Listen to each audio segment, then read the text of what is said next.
Welcome to the Mayo Clinic Orthopedic Surgery podcast, a curated series of interviews and discussions highlighting the three shields of orthopedic surgery at Mayo Clinic: clinical practice, research, and education.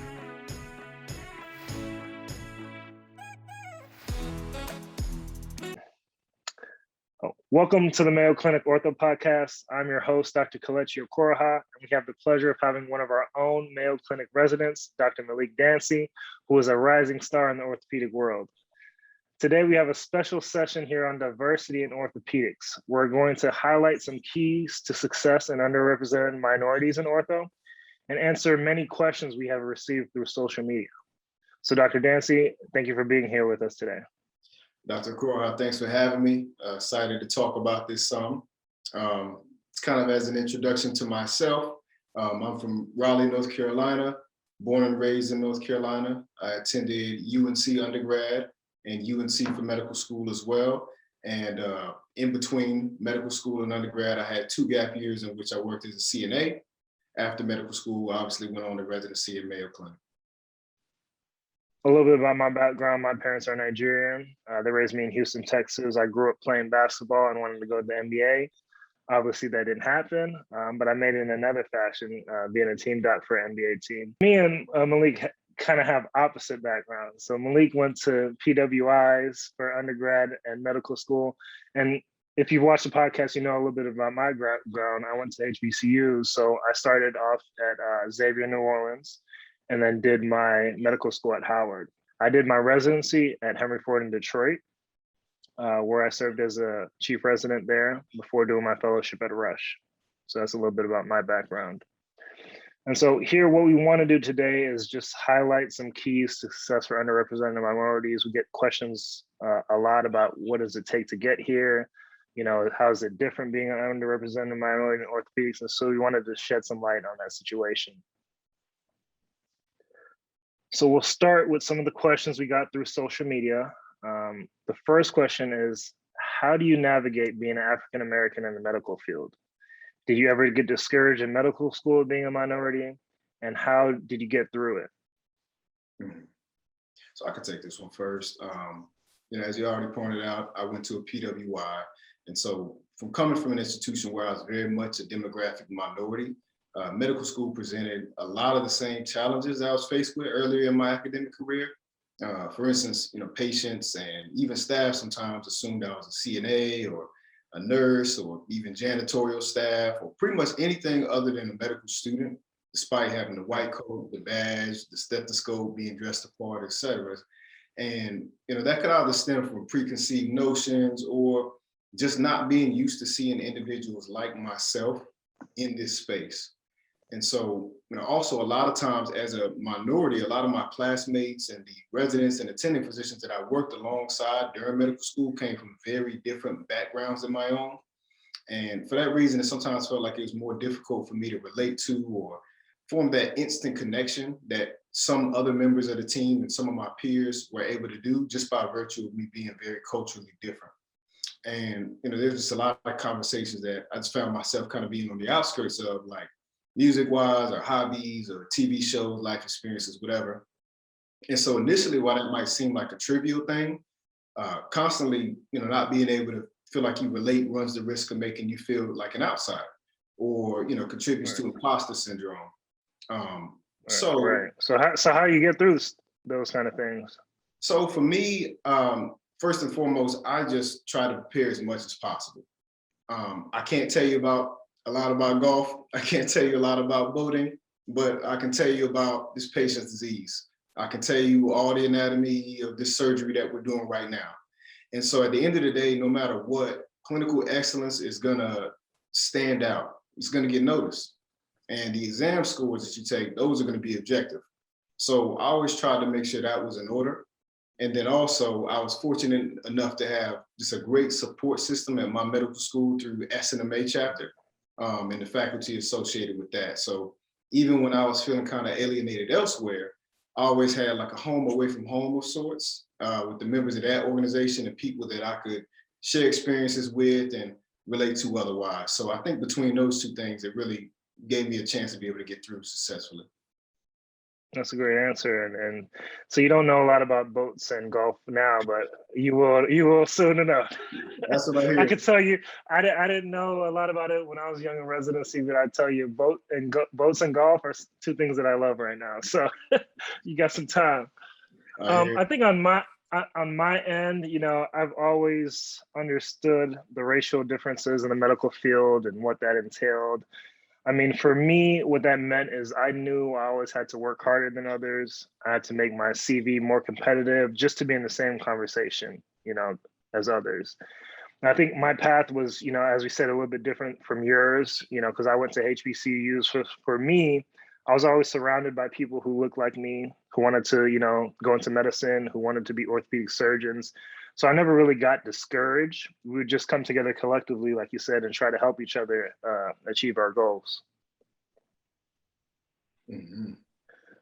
So for the second question for you, Malik, it says, what can I do in medical school to give myself the best chance at matching into residency?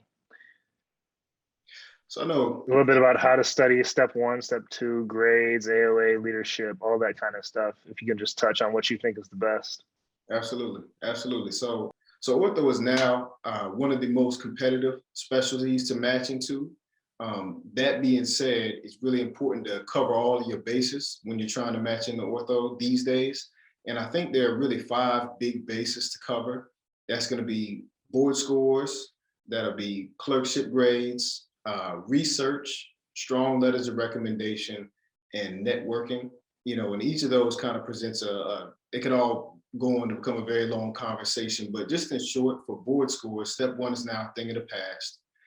We've now moved on to having step 2 as the big test.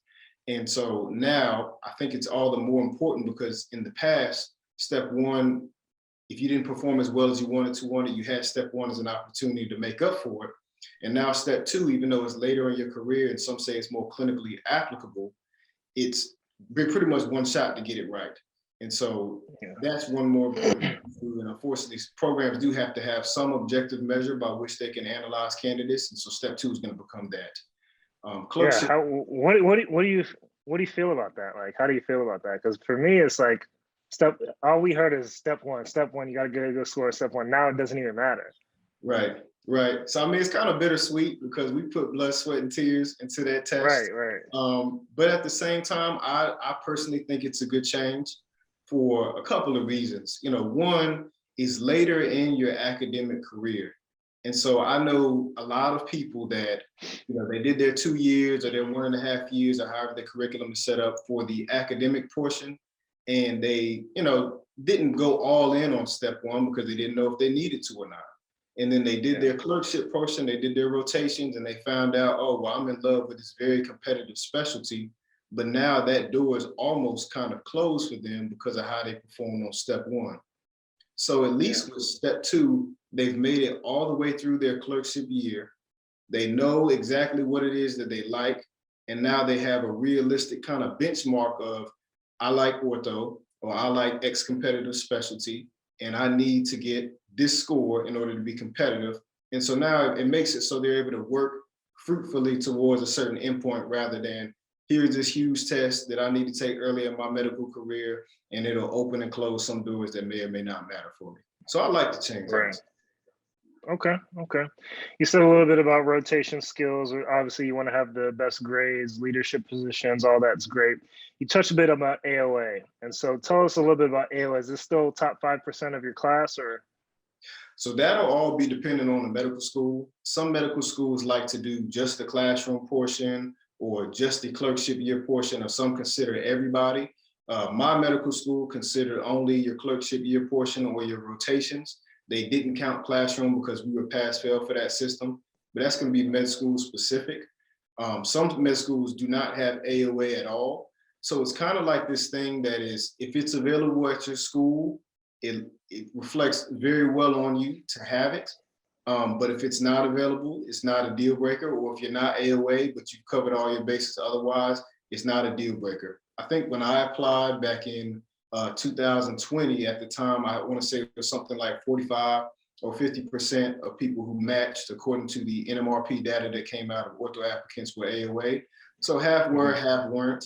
And so if you make it into AOA, that's great. That'll help your application. If you don't, it's not the end of the world. Okay. And then the last thing you touched about is networking, which is so important. You always got to network, make connections, reach out to people to help you, because people want to help you, but you have to reach out. So I think networking is one of the biggest things you can do. We have another question here. How should one balance the want to give back to the community versus being competitive when applying? So for me, I don't think it needs to be an either or. I think for me, it was important that I did both. So, you know, as a doctor or as an aspiring doctor at the time, in the African-American community, that's big, we're very underrepresented in that field. And a lot of why that is because I feel like a lot of our youth don't get to see individuals such as ourselves in this space, so they're not aware that it's possible. And so for that reason, I felt like it was integral for me to be present at schools or volunteer or just engage in my community in general in order to make sure that people are aware of that possibility. And it's a lot of my why I went into medical school in the first place. And so if I just went and I did the rotations and I got the grades, but I wasn't really tapping into the main reason why I went into medicine, which is try to help disadvantaged communities such as the one that I'm a part of, that would not have been fulfilling for me. And so I found that it was necessary that I spent time doing both. So covering my classroom portion, and when I had free time, or I made time rather, to still plug back into my community and give back in that way. And rather than it being something that detracted away from the work that I was doing in the classroom or in the hospital, it was something that energized it. And so with that extra hour, instead of, or 2 hours or however much time I spent on one of those weekdays talking to kids from school, it's not like I came back more tired and I'm like, oh, now I have to study and I could have got 2 points more on my test if I would have used that time. Instead, it reminded me of why I'm working so hard in the first place. So I don't think it needs to be an either or. I think it's important that we do both, but that's a personal opinion of mine. And just know that it's possible for whoever asks that. It's possible to do both and to do both well. Yeah, I mean, that's a great point. I think it's, so important to give back because, if it wasn't for the people that came before me and you, I know there's plenty of physicians that, guided me in my path and laid the stepping stones for me to be here today. And so it's important that I do that for others and so that others can follow me and that keeps me in that train that keeps on going. Mm-hmm. So that's a great point. Another question here. I touched a little bit about the importance of networking. But this question is for you, Malik. What does networking mean to you, especially for Black candidates?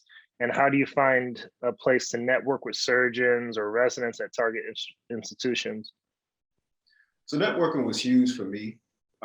One, in the scope and the search for a residency to try and match into. It was huge that I could see an individual from a background like myself thriving in that space. Orthopedics is not very diverse, is one of the least diverse fields in medicine. And so for that reason, I wanted to make sure that the program that I ended up with would be one accepting of me and that people like myself have gone there to thrive. And so networking was not only important for me to try and to match, but also to see how I would fare once I got to a place. And so there's a lot of opportunities to network through SNMA. I kind of brought up SNMA in an earlier question, the Student National Medical Association, for those who aren't aware. And there's pretty much a chapter in almost every medical school dedicated to serving underrepresented medical students and staff, and then also serving underrepresented communities through our efforts as medical personnel. So through that, I was able to go to a variety of different conferences, meet orthopedic surgery residents and orthopedic surgery attendings from backgrounds such as myself and pick their brain, one on their institution and how to do better and make sure that I matched. And that was ultimately, I think, a big part of why I was able to find success just navigating through medical school. And so I would recommend that everybody network early and network often. You can use SNMA as a big vehicle, but there are other vehicles as well. Another big one is the Gladden Society. That has events at the AAOS conference that happens. And I thought it was important that every time I attended AAOS, I plugged in with the Gladden Society events. and attended those. And I had likewise the same opportunities to pick the brains of orthopedic surgery residents and attendants from backgrounds like myself, and they were able to provide a lot of guidance. So I think networking is huge. I think it's very, very important. And I recommend people begin it pretty much as soon as they start medical school to, one, meet more people, but also make sure they're in the know as much as they can before they go into the match. Right. So important.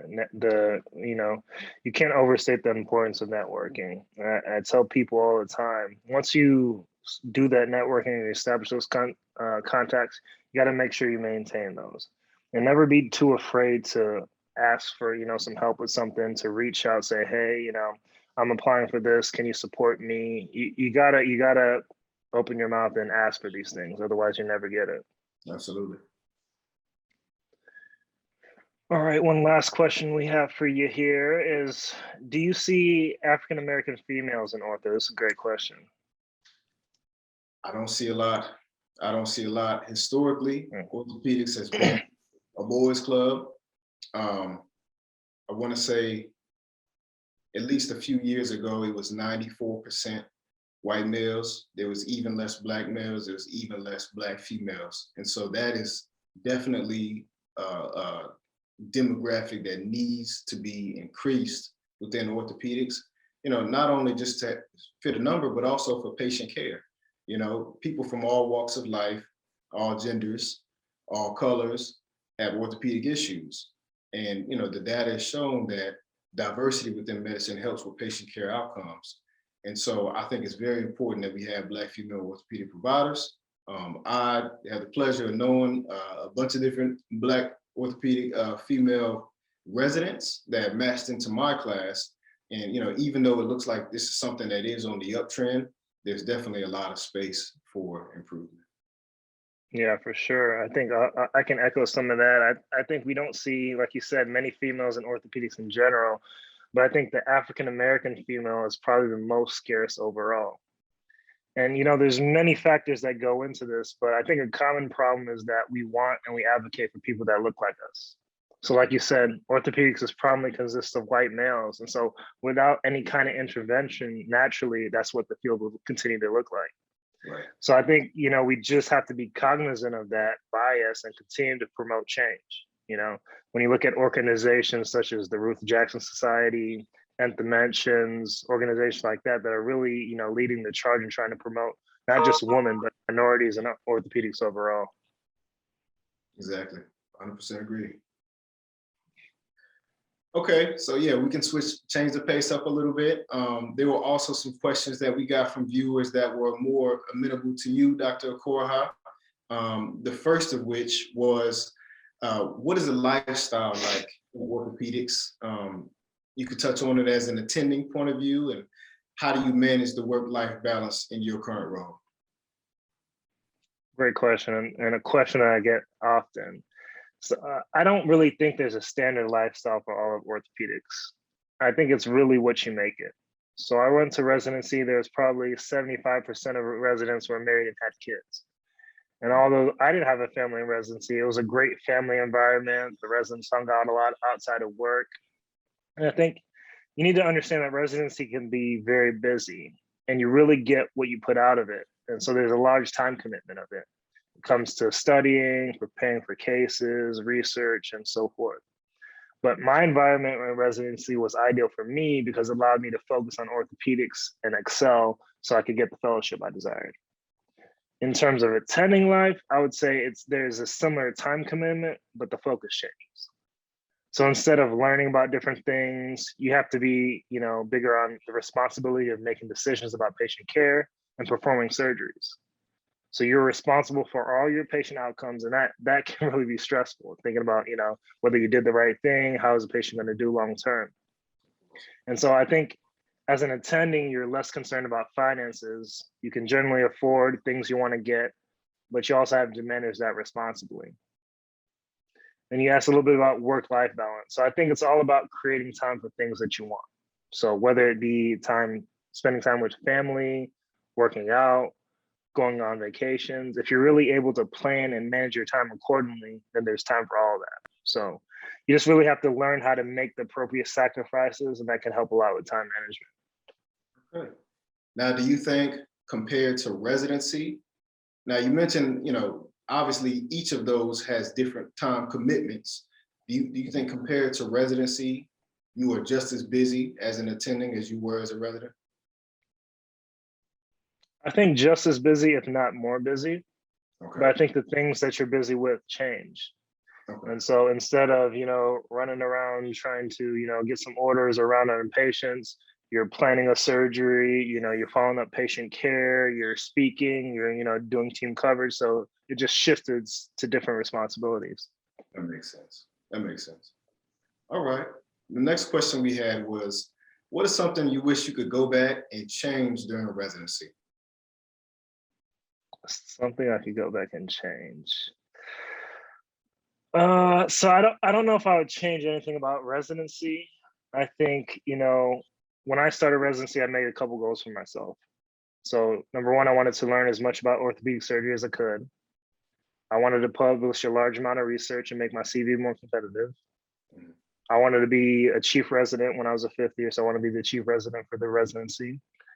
And I wanted to get into my number one fellowship choice. And I think I was able to accomplish, all those things. But thinking about it, I guess, one thing I could have done a little bit better is treating cases, especially the sports cases, like they're my own. Mm-hmm. And so I think it's a very different learning experience when you prepare for a case like you're actually going to perform that case. So you pay attention to some of the smaller details, you ask better questions, and it becomes a better learning experience when you take that approach. So that's something I could have probably done a little bit better. Okay. Does that look like you coming up with your own operative plan and then running that by your attending and seeing how they like your plan or what they would do differently? How does one go about trying to prepare for surgery as if they were going to do it themselves? Right.